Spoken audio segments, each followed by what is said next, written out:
नमस्कार दोस्तों, स्वागत है आपका मनी मग में। मैं हूं सीए पिंकेश चक्रानी। दोस्तों, आज इस वीडियो के अंदर में मैं आपको दो बातें बताने वाला हूं। एक, मैं कंपैरिजन करूंगा हैप्पीएस्ट माइंड और मोबाइल रूट, इन दोनों के आईपीओस के बीच में। और सेकंड बात करेंगे जो मार्केट में अभी चल रहा है, किस तरह की परिस्थिति है और हमारी स्ट्रेटेजी क्या होनी चाहिए उसके बारे में। तो दोस्तों, ये दो जो आईपीओ आ रहे हैं ये एक ही सेक्टर से है, आईटी सेक्टर से। और आप देखेंगे कि इन दोनों कंपनियों का लगभग इशू साइज एक जैसा है। अगर हैप्पीएस्ट माइंड की बात करेंगे तो 700 करोड़ का है और अगर मोबाइल रूट की बात करेंगे तो 600 करोड़ रुपए का है। और ऐसे में हम जो रिटेल निवेशक हैं उनके लिए भी कैटेगरीज रखी गई है। इसके अंदर में हम यहाँ पे निवेश कर सकते हैं। आप रूट मोबाइल में देखेंगे तो यहाँ पे एक बहुत बड़ा पोर्शन रिटेल इन्वेस्टर्स के लिए है और एक छोटा सा पोर्शन आप देखेंगे हैप्पीएस्ट माइंड के अंदर में है। इन दोनों में कंपैरिजन बनता है, सस्ता है, महंगा है, मैनेजमेंट कैसा है, फ्यूचर का क्या प्रोस्पेक्ट हो सकता है, ये सभी चीजें हम लोग देखेंगे। अगर हम बात करें तो रूट मोबाइल का जो आईपीओ है वो आईपीओ 2 बार पोस्टपोन हो चुका है।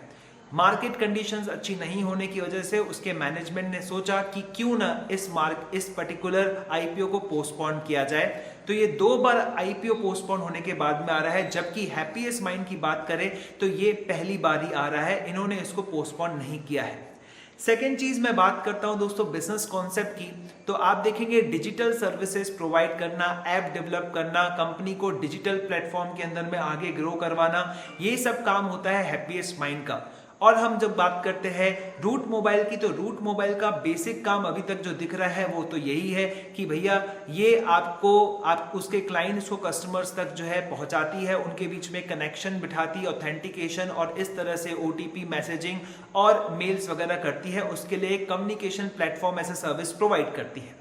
तो अगर बिजनेस वाइज देखेंगे तो हैप्पीएस्ट माइंड का बिजनेस जो है ज्यादा अच्छा दिखता है कंपेयर टू रूट मोबाइल। और हम ये भी देख सकते हैं कि भैया इनके बिजनेसेस जो है आगे आने वाले समय के लिए रेलिवेंट रहेंगे, लेकिन relevancy in case of happiest mind मुझे ज्यादा दिखती है। नंबर 3 बात करते हैं दोस्तों वैल्यूएशंस की, तो वैल्यूएशंस पर अगर मैं आता हूं तो मुझे हैप्पीएस्ट माइंड महंगे वैल्यूएशन पे दिखता है, पीई 31 पे दिखता है। लेकिन अगर इनकी अर्निंग्स को जो है अगर आगे वाले सालों के अंदर में हम देखते हैं कि इंप्रूव होती है तो ऐसे केस के अंदर में ये थोड़े कम पीई पर जरूर नजर आ सकता है। लेकिन किसी भी केस के अंदर में देश की लीडिंग आईटी कंपनीज के सामने इसका वैल्यूएशन मुझे महंगा ही दिखता है। लेकिन अगर मैं बात करता हूं रूट मोबाइल की तो इसका पी अभी प्रेजेंटली मुझे 25 का दिखता है। अगर मैं इसके 2020 के प्रोजेक्शन करता हूं उनके ईपीएस की जो लगभग 22 रुपए आएगा, जो मैंने पिछले वीडियो के अंदर में आपको बताया है, तो उस हिसाब से मैं देखूं तो रूट मोबाइल मुझे काफी सस्ता ऑप्शन दिखता है। लेकिन तो भी एचसीएल विप्रो के साथ में मैं इसका कंपैरिजन करता हूं, हालांकि डायरेक्ट कंपैरिजन करना बिल्कुल भी ठीक नहीं रहेगा, लेकिन उस केस के अंदर में विप्रो एचसीएल मुझे ज्यादा अट्रैक्टिव दिखते हैं। नंबर 4 चीज बात करता हूं दोस्तों मैनेजमेंट की, तो आप देखेंगे दोस्तों in case of happiest mind management का रेपुटेशन काफी अच्छा है। सिर्फ एक एज फैक्टर है जहां पर अशोक सूटा साहब का एज जो है 77 है और यहां पर उनका पर्सनल ब्रांड काम करता है। पर्सनल ब्रांड की वजह से, उनकी पहचान की वजह से कंपनी को बिजनेस मिलता रहता है। तो ये कब तक चलेगा, इसमें जो है थोड़ी प्रॉब्लम रहेगी। जब तक कंपनी बहुत बड़ी नहीं हो जाएगी, उसमें लीडरशिप जो है इफिशिएंट और इफेक्टिव नहीं हो जाएगी, तब तक ये जो है दिक्कत, ये रिस्क हमको देखना पड़ सकता है। अगर हम लोग बात करते हैं रूट मोबाइल की, तो रूट मोबाइल के मैनेजमेंट के बारे में ऐसा कुछ नेगेटिव बातें नहीं आई है। किसी एक बंदे ने मुझे कमेंट करके बोला था कि रिलेटेड पार्टी ट्रांजैक्शंस है। देखिए, रिलेटेड पार्टी ट्रांजैक्शंस इलीगल नहीं होते हैं अगर आप उसका डिस्क्लोजर करते हो और अगर वो फेयर प्राइस पर है, फेयर वैल्यू पर है, तो कोई दिक्कत नहीं है। हर कंपनी में कुछ ना कुछ रिलेटेड पार्टी ट्रांजैक्शंस होते ही है। अगर हम लोग बात करते हैं रीसेंट क्वार्टर की, तो अगर इन दोनों कंपनीज को कंपेयर करेंगे तो रूट मोबाइल का रीसेंट क्वार्टर यानी कि जून 2020 का क्वार्टर काफी अच्छा रहा है कंपेयर टू दोनों का वैसे अच्छा रहा है, लेकिन कंपेयर करेंगे हैप्पीएस्ट माइंड से तो ज्यादा अच्छा आपको दिखेगा रूट मोबाइल के अंदर में।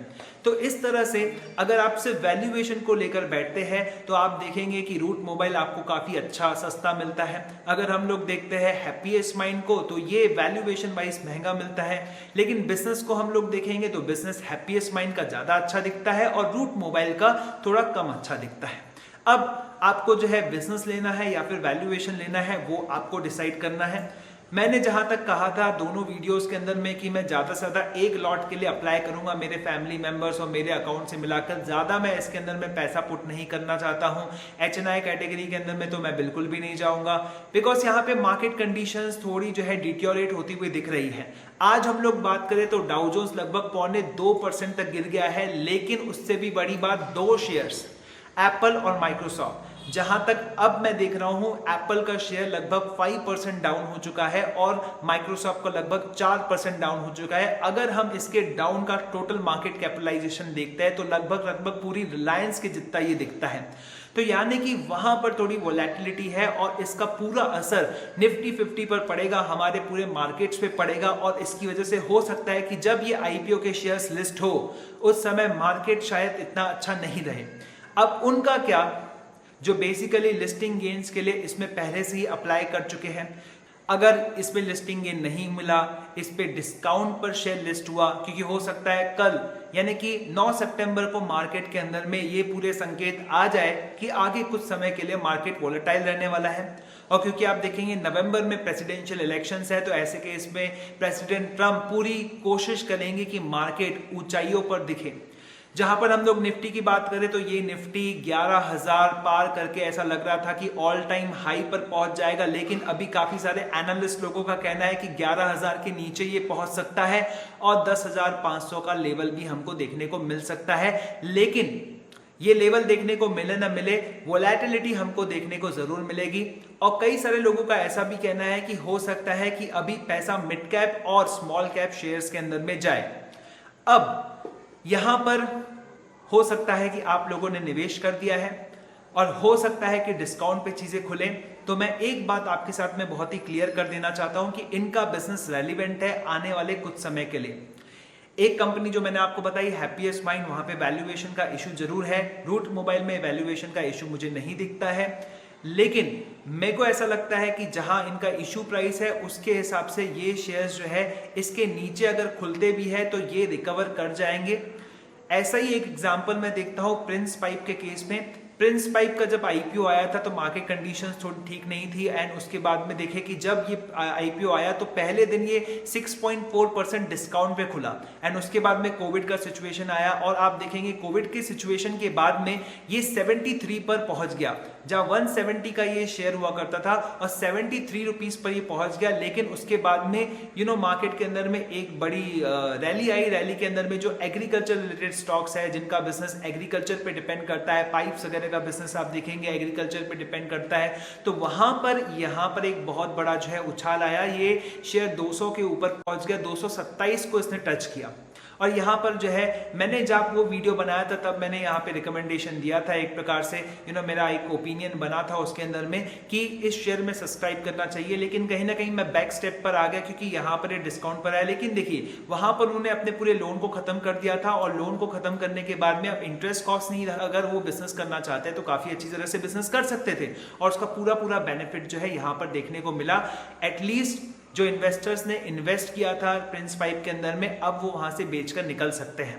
अब अगर आप हैप्पीएस्ट माइंड के अंदर में पैसा डाल चुके हैं और उसमें आपको जो है ग्रे मार्केट प्रीमियम जो अभी चल रहा है या लिस्टिंग गेन्स वगैरह आपको नहीं मिलते हैं, तो मेरे ख्याल से जो है घबराने की बिल्कुल भी जरूरत नहीं है। और अगर बात करते हैं रूट मोबाइल की, उसमें भी आप तैयारी कर रहे हैं पैसा डालने की, तो मुझे भी नहीं लगता यहाँ पर कि किसी भी तरह से घबराने की कोई जरूरत है।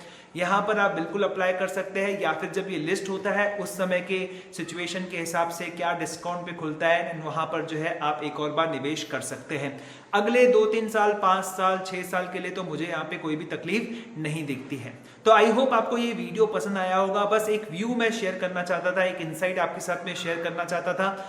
दोनों ही IPO के लिए मैं पॉजिटिव हूं, ठीक है, लेकिन मैं यहां पर ज्यादा पैसे निवेश करने का बिल्कुल भी इच्छुक नहीं हूं। अगर मेरे पोर्टफोलियो में 15-20 हजार रुपए के ये शेयर्स दिखते हैं तो कोई दिक्कत वाली बात नहीं, कोई परेशानी वाली बात नहीं है, और आपको भी इससे कोई परेशानी दिक्कत नहीं होनी चाहिए। अगर आपके पोर्टफोलियो में जो है कम से कम 2-3 लाख रुपए का पोर्टफोलियो मान लीजिए आपका, उसमें जो है 14-15 हजार रुपए के ऐसे शेयर्स पड़े जो कि डिस्काउंट पे लिस्ट हुए या फिर उसमें जो है गेन ज्यादा नहीं मिले, तो ऐसे केस के अंदर में इसका रिकवरी मुझे दिखता है काफ़ी जल्दी रिकवरी आ जाएगा। और आईटी सेक्टर के अंदर में रिकवरी जो है, जिस तरह की सिचुएशंस दिखी है लॉकडाउन एंड उसके बाद में जो है आईटी सेक्टर यानी कि आईटी सर्विसेज पे जो है हर कंपनी पैसा डालेगी, हर इंडिविजुअल पैसा डालेगा, खर्च करेगा, तो मुझे कोई प्रॉब्लम इसके अंदर में नहीं दिखता है। आई होप, आशा करता हूँ आपको ये वीडियो पसंद आया होगा। अगर वीडियो पसंद आया होगा तो लाइक कर दीजिएगा, अपने फ्रेंड्स के साथ में इसको शेयर कर दीजिएगा।